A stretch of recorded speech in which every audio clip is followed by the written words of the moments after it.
ang mas mahirap mahalin? Nonchalant or OA? Para sa akin po, mga nonchalant. Sa ano ko lang to, based on my experience. Mga nonchalant kasi parang ang hirap mag-demand sa kanila. Gawin mo yung isang bagay na hindi mo naman kailangan hinihingi pagdating sa isang relationship. Kailangan kusa siyang binibigay. Yung kunyari, Oo?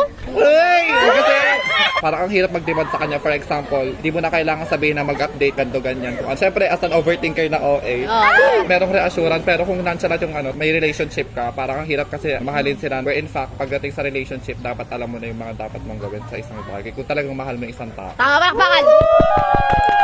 Dahil, joke lang. Ito lang po yung pangalawang tanong. Si yung jowa niyo po ba, nonchalant or OA? May jowa ba? May jowa ba? Dati kahit ex mo, okay lang yun. Siguro yung first ex-boyfriend ko, hindi naman siya nonchalant, hindi din siya sobrang OA. Ayun nga, ang hirap mag-demand sa mga nonchalant na tao kasi palaging napupunta doon. Sa kanila, yung mga magkaibigan po, nonchalant o OA yan. OA! Palakpakan yung Mga OA na sana dito yung nonchalant. okay. May grupo. Ako po kasi none of the above. Ako po yung pinaka-OA. Tayo niyo po ako pahulugin. Ito lang po yung pangalawang tanong. Kung pipili kayo na magiging magawa, nonchalant or OA, tingin niyo lang po, mas prepared niyo po.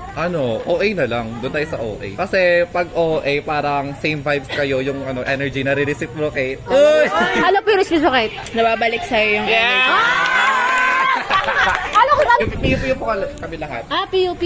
Kami, ayoko na banggitin. Basta may U. Basta may U. Alam ko na.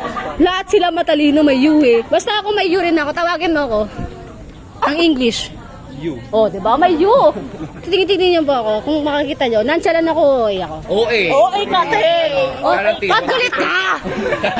Makipilian po kayo. Sino po ang pinaka OA sa inyo? Ikaw na. Yes. Pinagmamalaki mo naman, sir. Okay lang maging OA, wag lang nonchalant. Tama. Si ma'am, okay lang po, ma'am, your honor. Wala naman po, naalala niyo. Wala ko maalala. Like, share, follow, Likas, tama. Diba? Ang talino, di ko na sila sa no?